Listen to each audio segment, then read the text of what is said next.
Hello students, class seventh बच्चों। आज हम आपकी हिंदी में वसंत का चैप्टर 6 रक्त और हमारा शरीर इसे रीड करेंगे। ठीक है। दिव्या अनिल की छोटी बहन है। यूँ तो वो शुरू से ही कमज़ोर है, लेकिन इधर कुछ दिनों से उसे हर समय थकान महसूस होती रहती है। मन किसी काम में नहीं लगता। भूख भी पहले से कम हो गई है। अस्पताल में उसे डॉक्टर ने देखा तो कहा, लगता है दिव्या के शरीर में रक्त की कमी हो गई, जाँच कर देखते हैं। यह कहकर उन्होंने दिव्या को रक्त की जाँच के लिए पास के एक कमरे में भेज दिया। वहाँ अनिल को अपनी ही जाँच पहचान के डॉक्टर दीदी दिखाई दी। डॉक्टर दीदी ने कहा, कहो अनिल, कैसे आना हुआ। अनिल ने बताया कि डॉक्टर ने दिव्या की खून की जांच के लिए आपके पास भेजा। इतना सुनते ही डॉक्टर दीदी ने दिव्या की उंगली से रक्त की कुछ बूंदें एक छोटी शीशी में डाल दी और स्लाइड पर लगा दी। फिर अनिल से बोली, अनिल तुम कल अस्पताल से रिपोर्ट ले जाना। अगले दिन अस्पताल पहुंचकर अनिल ने डॉक्टर दीदी कमरे में दरवाजे पर दस्तक भीतर से आवाज़ आ जाओ। अनिल ने कमरे में प्रवेश किया तो पाया डॉक्टर दीदी सूक्ष्मदर्शी द्वारा एक स्लाइड की जाँच कर रही थी। दीदी के इशारे से वह पास रखी कुर्सी पर बैठ गया। स्लाइड की जांच पूरी होने पर डॉक्टर दीदी ने साबुन से हाथ धोए तौलिया से पोंछती हुई, अनिल, दिव्या को एनीमिया है। चिंता की बात नहीं, कुछ दिन दवा लेगी तो ठीक हो जाएगा। अनिल के मन में जिज्ञासा हुई, बोली, दीदी एक सवाल पूछूं। हाँ, क्यों नहीं, डॉक्टर दीदी ने कहा। एनीमिया से आपका क्या मतलब है दीदी, उसने पूछा। यह जानने के लिए कि तुम्हें रक्त के बारे में जानना होगा, डॉक्टर दीदी ने कहा। फिर बोली, अनिल, देखने में रक्त लाल द्रव के समान होता है, किंतु इसे सूक्ष्मदर्शी द्वारा देखें तो यह भानुमति के पिटारे से कम नहीं। मोटे तौर पर इसके दो भाग होते हैं। एक भाग वह है जो तरल है, जिसे हम प्लाज्मा कहते हैं। दूसरा वह जिसमें छोटे बड़े कई तरह के कण होते हैं, कुछ लाल, कुछ सफ़ेद और कुछ ऐसे जिनका कोई रंग नहीं, जिन्हें बिंबाणु या प्लेटलेट कण कहते हैं। ये कण प्लाज्मा में तैरते रहते हैं। इतना कहकर डॉक्टर दीदी ने सूक्ष्मदर्शी के नीचे एक स्लाइड लगाई, उसे फोकस किया और बोल, देखो अनिल, सूक्ष्मदर्शी द्वारा जो कण तुम्हें दिखाई दे रहे हैं ये है लाल रक्त कण। स्लाइड देख मानो आश्चर्य से उछल पड़ा था अनिल।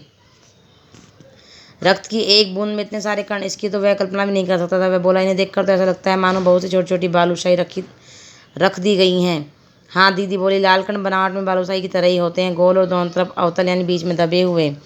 रक्त की एक बूंद में इसकी जगह लाखों में होती है। यदि 1 मिलीमीटर रक्त लें तो उसमें हमें 40 से 55 लाख कण मिलेंगे। इसके कारण हमें रक्त लाल रंग का नजर आता है। ये कण हमारे शरीर के लिए दिन रात काम करते हैं। सांस लेने पर साफ हवा में जो ऑक्सीजन तुम प्राप्त करते हो, शरीर को हर हिस्से में पहुंचाने का काम इन कणों का होता है। इनका जीवन काल लगभग 4 महीने होता है।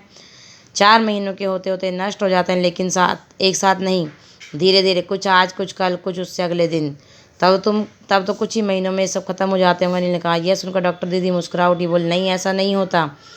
शरीर में हर समय नए कण बनते रहते हैं जो नष्ट कणों का स्थान ले लेते हैं। हड्डियों के बीच में भाग मज्जा में ऐसे बहुत से कारखाने होते हैं जो रक्त कणों के निर्माण में कार्य में लगे रहते हैं।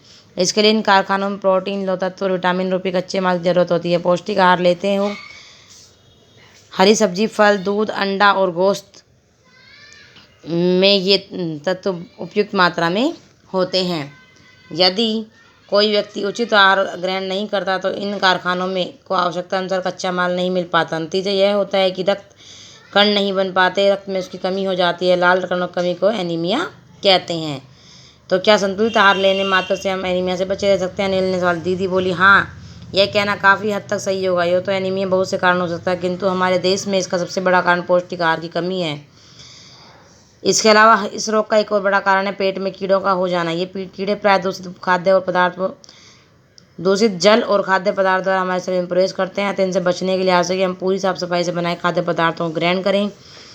भोजन करने से पूर्व अच्छी तरह से हाथ धो लें और साफ पानी ही पिएं। और हाँ अनिल, एक किस्म के कीड़े भी हैं जिनमें अंडे जमीन की ऊपर सतह में पाए जाते हैं। इन अंडों को उत्पन्न हुए लार्वे त्वचा के रक्त शरीर में प्रेस कर हाथों में अपना घर बना लेते हैं।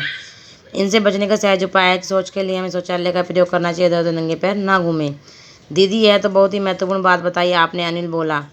वह पल भर सोच में डूबा रहा। फिर बोला, आपने बताया था कि रक्त में सफ़ेद कण और बिंबाणु यानी प्लेटलेट्स कण भी होते हैं। शरीर में उनका क्या काम है।